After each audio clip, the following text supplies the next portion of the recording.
العزت نے حضرت مریم کا واقعہ بیان فرمایا، اس لیے اس سورت کا نام مریم ہے، اور اصل مقصد حضرت عیسیٰ علیہ السلام اور ان کی والدہ حضرت مریم کے بارے میں صحیح عقیدے کی وضاحت کرنی ہے۔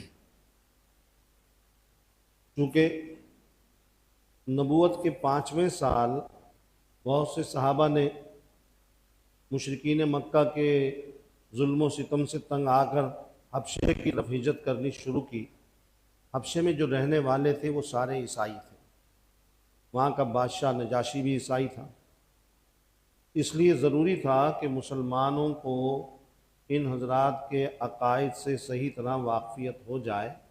اللہ رب العزت نے یہ صورت نازل کی اور اس میں حضرت عیسیٰ علیہ السلام کی ولادت کے واقعے کو تفصیل سے بیان فرمایا، اور پھر حضرت ابراہیم علیہ السلام کا بھی قصہ آیا بیچ میں۔ اس میں ایک عجیب بات یہ ہے کہ والد ان کے مشرک بت پرست،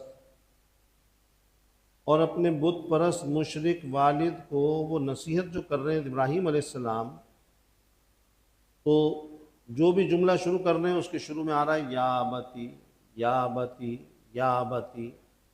یا ابتی کا مطلب، اس کا ترجمہ جو ہوگا وہ یہ ہوگا کہ میرے پیارے ابا جان، یعنی والد کو نصیحت کر رہے ہیں تو ہر جملے سے پہلے میرے پیارے ابا جان، میرے پیارے ابا جان، میرے پیارے ابا جان۔ معلوم ہوا کہ باپ کافر بھی ہو، مشرک بھی ہو، تب بھی اس کو نصیحت کرنے میں ادب اور احترام کا پہلو نہیں چھوڑنا چاہیے۔ کافر اور مشرک سے بھی بے ادبی کرنا جائز نہیں، سمجھانے اور نصیحت کرنے میں، شرک سے روکنے کے اندر بھی بدتمیزی سے برے لہجے میں بات نہیں کر سکتے، ادب اور احترام سے اس سے بات کریں۔ تو اگر کسی کے والد بے نمازی ہیں اور بیٹا ان کو نماز کے لیے نصیحت کر رہا ہے تو انتہائی نرمی، انتہائی عاجزی، تواضع اور بہت ہی عاجزی والے الفاظ سے ان کو نصیحت کریں۔ یہ والد، ماں باپ کا اللہ نے بڑا اونچا مقام رکھا ہے، چاہے کافر ہوں یا مشرک ہوں، فاسق ہوں، فاجر ہوں، بے نمازی ہوں، ان کا درجہ اور مقام اللہ نے رکھا ہے۔ اس لیے اولاد اگر نیک بن گئی، نمازی بن گئی، تو ان کو اجازت نہیں کہ باپ کے ساتھ بے ادبی کا برتاؤ کریں، کوئی بے ادبی کا لفظ کہیں۔ نصیحت کے اندر بھی دل آزاری نہیں ہونی چاہیے۔ اور پھر صرف نصیحت نہیں، ان کے والد کیا کر رہے ہیں، ان کو قتل کی دھمکی دے رہے ہیں، پھر بھی وہ غصے میں نہیں آ رہے اور غصے کے اندر کوئی بدتمیزی کا لفظ نہیں کہہ رہے، انتہائی عاجزی سے مہذب انداز میں نصیحت کر رہے ہیں۔ اس کے بعد سورہ طٰہٰ ہے، یہ بھی مکی صورت ہے اور ابتدائی دور میں نازل ہوئی، اور یہ مسلمانوں کا جو زمانہ تھا مکے کی زندگی کا بہت زیادہ تکلیفوں کا تھا، اس لیے اس صورت کے ذریعے مسلمانوں کو تسلی دی جا رہی ہے، اور اللہ نے حضرت موسیٰ علیہ السلام کے واقعے کو بڑی تفصیل سے بیان فرمایا۔ جو جادوگر ایمان لے آئے تھے ان کا واقعہ بیان کیا کہ ان کو فرعون کہہ رہا ہے کہ میں تمہیں سولی پہ چڑھاؤں گا، قتل کر دوں گا، مار دوں گا، تم ایمان چھوڑ دو۔ اور ابھی وہ نئے تازہ ایمان لائے ہیں، اور ان کو زیادہ معلومات نہیں ہے ایمان کے بارے میں، صرف ایمان لائے، بس کلمہ پڑھا، بس کچھ پتہ نہیں۔ لیکن جیسے ہی وہ ایمان لائے، مفسرین نے لکھا ہے اللہ نے ان کو ایمان کے اوپر اتنا مضبوط اور پختہ کر دیا کہ ان کو پتہ تھا فرعون صرف دھمکی نہیں دے رہا، وہ تو کرے گا یہ کام، اس کے لیے سولی پہ چڑھانا اور قتل کرنا تو کوئی مشکل کام نہیں تھا، ان کو یقین تھا کہ یہ مار دے گا۔ لیکن ایک بھی جو ایمان لائے تھے نا جادوگر، ایک بھی ان میں سے اپنی جگہ سے نہیں ہلا، اور انہوں نے کہا کہ نہیں، تجھے جو کرنا ہے کر، مارنا ہے مار دے، قتل کرنا ہے قتل کر دے، ہم جو موسیٰ کے رب پر ایمان لائیں اس پہ قائم رہیں گے، اور بس ہمیں تیرے ظلم اور زیادتی اور قتل اور سولی کا کوئی خوف نہیں ہے۔ تو اللہ نے بتایا کہ دیکھو وہ لوگ بھی تھے، ایسے جمے رہے، مسلمانوں کو حوصلہ دیا جا رہا ہے، صبر اور تسلی کی تلقین کی جا رہی ہے کہ دیکھو تم بھی جمے رہو، اپنے ایمان کے اوپر ڈگمگانا نہیں۔ اس میں حضرت موسیٰ علیہ السلام کے پاس جو وحی نازل ہوئی پہلی کہ مدین سے اپنی بیوی کو لے کر چلے ہیں، سخت سردی کا موسم، بیوی حاملہ، درد شروع ہو گیا، پیدائش کا وقت آ گیا، اور سردی، اس وقت آگ کی گرمائش کی ضرورت محسوس ہوئی۔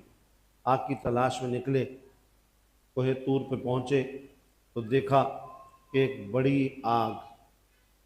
جب اس کے قریب پہنچے تو بڑے حیران ہوئے موسیٰ علیہ السلام کی آگ کیسی تھی؟ ہرے بھرے درخت کے اوپر آگ جل رہی، سوکھے ہوئے پہ نہیں، درخت بالکل تر و تازہ، ہرا بھرا، سرسبز، اس کے اوپر آگ جل رہی۔ بڑے حیران ہوئے اور قریب گئے تو دیکھا کہ اس آگ سے نہ کوئی اس کی شاخ جل رہی، نہ کوئی پتا جل رہا۔ کیسی آگ ہے یہ؟ عجیب و غریب آگ۔ اور آگ نے اس درخت کی تازگی اور رونق اور بڑھا دی۔ حضرت موسیٰ علیہ السلام نے ہاتھ میں کچھ گھاس پھوس پکڑا اور اس کو آگ کے قریب کیا تو آگ پیچھے ہٹ گئی۔ خود پیچھے ہٹے تو آگ واپس اس درخت پہ آ گئی۔ اتنے میں آواز آئی، انی انا ربک، کہ موسیٰ میں تمہارا رب۔ اب جو آواز آئی تو مفسرین نے لکھا ہے یہ آواز صرف اس آگ میں سے یا درخت میں سے نہیں آ رہی تھی، چاروں طرف سے یکساں قسم کی آواز آ رہی تھی، ادھر سے بھی آ رہی، ادھر سے بھی آ رہی، ادھر سے بھی آ رہی، ادھر سے بھی آ رہی۔ اللہ کی آواز ہے، اللہ ہر جگہ موجود، چاروں طرف سے آ رہی۔ اور موسیٰ علیہ السلام جو آواز سن رہے تھے وہ صرف کانوں سے نہیں بلکہ سارے اعضاء سے سن رہے تھے۔ یہ معجزہ ہے، سمجھ گئے کہ یہ دنیا والی آگ نہیں، اللہ کی تجلی ہے، نورانی تجلی، اور اللہ تعالیٰ مجھ سے مخاطب ہے۔ تو اللہ نے بغیر فرشتے کے واسطے کے کلام کیا اور موسیٰ علیہ السلام نے براہ راست کلام سنا اور پھر بات چیت کی اللہ سے۔ اس میں جو ایک انہوں نے دعا کی، رب اشرح لی صدری کے اندر واحلل عقدۃ من لسانی، کہ میری زبان کی بندش کو کھول دیجیے۔ مفسرین نے لکھا ہے زبان کی بندش کیا تھی؟ وہ یہ تھی کہ فرعون کی بیوی حضرت آسیہ نے ان کو اپنے پاس رکھ لیا اور پالنا شروع کر دیا۔ فرعون ایک دفعہ آیا، اس نے پکڑ کے گود میں بٹھایا، چھوٹے سے بچے تھے، دودھ پیتے، انہوں نے پکڑا اس کی داڑھی کو اور منہ پہ تھپڑ مارا فرعون کو۔ فرعون کو بڑا غصہ آیا اور اس نے کہا کہ نہیں، یہ مجھے تھپڑ مار رہا ہے، میں تو اس کو نہیں چھوڑوں گا، قتل کا ارادہ کیا۔ حضرت آسیہ نے کہا کہ بچہ ہے چھوٹا سا، نہ سمجھے، آپ ایک تجربہ کر لیں، اس کو کہاں سمجھ، ایک تش کے اندر انگارے رکھ لیں، دوسرے میں جواہرات چمکتے ہوئے رکھ لیں اور اس کے سامنے رکھ دیں، یہ تو بچہ ہے، انگارے پہ ہاتھ بڑھائے گا، جواہرات بھی چمکتے ہیں آگ کی طرح۔ تو اس نے دونوں تشت رکھے سامنے۔ علیہ السلام تو پیغمبر بننا تھا، ان کو تو پوری سمجھ تھی، انہوں نے جواہرات کی طرف ہاتھ بڑھانا شروع کیا۔ حضرت جبرائیل علیہ السلام نے آگے بڑھ کر ہاتھ پکڑا اور انگاروں میں ڈالا اور ایک انگارہ اٹھایا اور منہ میں رکھ دیا۔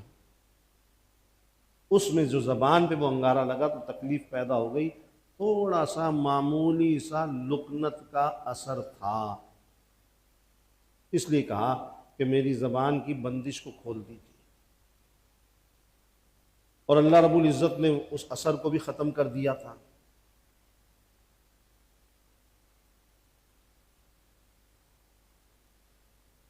اب وہ خود تو حضرت موسیٰ علیہ السلام چلے گئے کوہ طور پہ، اپنے بھائی حضرت ہارون علیہ السلام بڑے تھے اور موسیٰ علیہ السلام چھوٹے، ان کو پیچھے چھوڑ گئے کہ قوم کا خیال رکھنا۔ پیچھے سامری جو تھا، اس کے نام بھی تھا موسیٰ، اور فرعون نے یہ طے کر لیا تھا، فیصلہ کیا تھا کہ 1 سال لڑکوں کو قتل کیا جائے گا، جو بچے پیدا ہوں گے لڑکے، اور دوسرے سال جو لڑکے پیدا ہوں گے ان کو زندہ چھوڑا جائے گا۔ تو موسیٰ علیہ السلام جس سال پیدا ہوئے اس سال قتل کرنا تھا، وہ اللہ نے بچا لیا، اسی کے محل میں پرورش پائی۔ اور ان کے بھائی ہارون علیہ السلام اس سال پیدا ہوئے جس میں لڑکوں کو زندہ چھوڑنا تھا۔ اب یہ جو سامری تھا یہ بھی اسی سال پیدا ہوا جس سال قتل ہونا تھا بچوں کو۔ تو اس کی ماں جو تھی وہ بڑی پریشان ہوئی اور اس نے اس کو اٹھا کر ایک آبادی سے دور لے جا کے جنگل میں کسی جگہ چھپا کے رکھ دیا اور چلی گئی۔ اللہ کا حکم ہے جبرائیل علیہ السلام کو کہ جاؤ وہ بچہ ہے وہاں پر اس کی پرورش کرو، اس کو کھلاؤ پلاؤ۔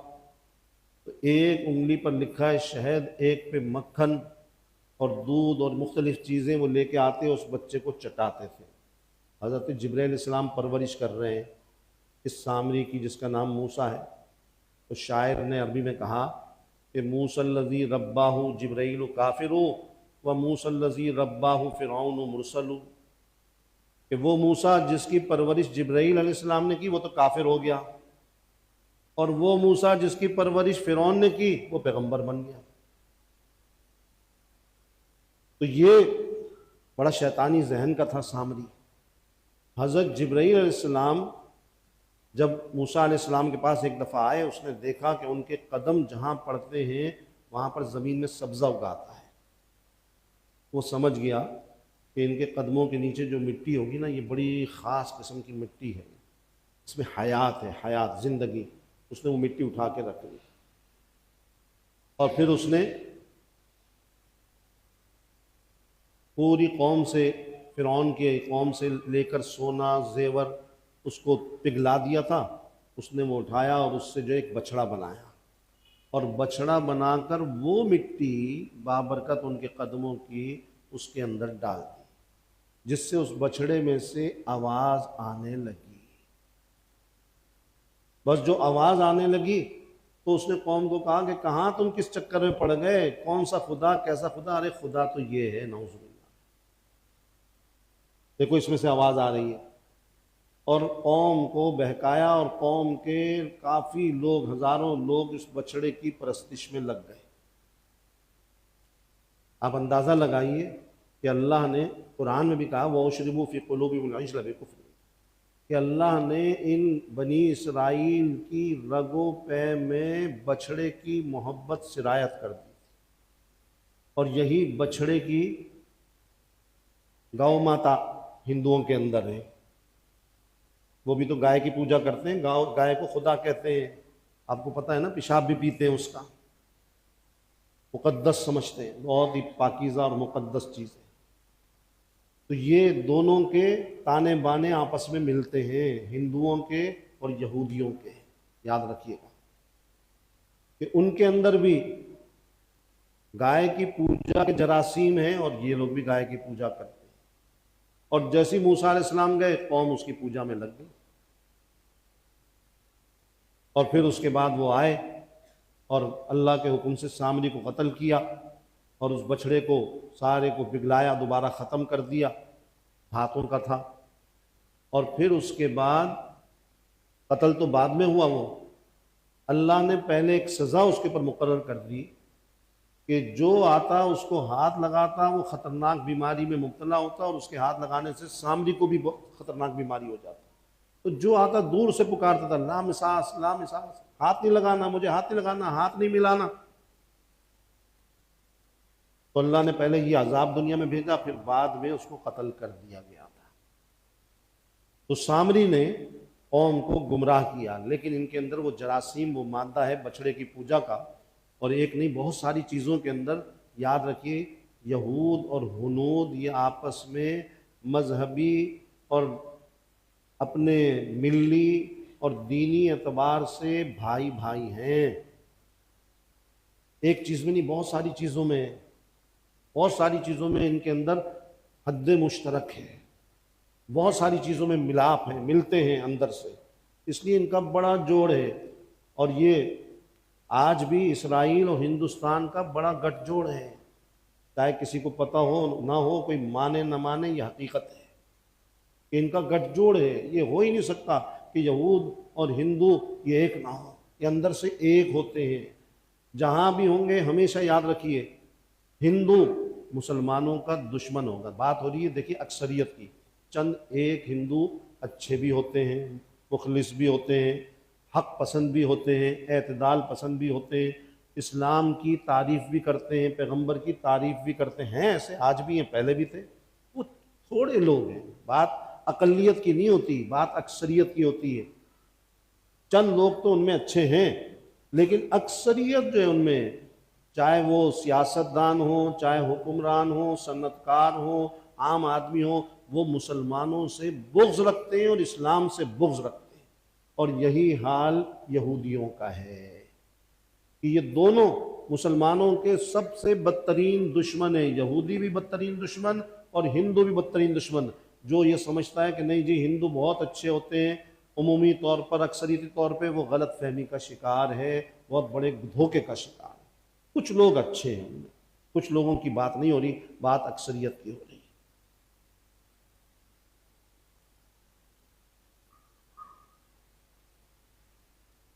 الحمدللہ رب العالمین والصلاة والسلام علی سید الانبیاء والمرسلین ربنا اتمم لنا نورنا واغفر لنا انک علی کل شیء قدیر اللہم ارنا الحق حقا وارزقنا اتباعہ وارنا الباطل باطلا وارزقنا اجتنابہ اللہم لک الحمد کلہ ولک الشکر کلہ اللہم انا نعوذ بک من زوال نعمتک وتحول عافیتک اللہم استر عوراتنا وآمن روعاتنا لا الہ الا انت سبحانک انی کنت من الظالمین اللہم انا نسألک من خیر ما سألک من نبیک محمد صلی اللہ علیہ وسلم ونعوذ بک من شر ما استعاذ من نبیک محمد صلی اللہ علیہ وسلم وانت المستعان وعلیک البلاغ ولا حول ولا قوة الا باللہ وصلی اللہ تعالی علی خیر خلق محمد وعلی آلہ وصحبہ اجمعین آمین۔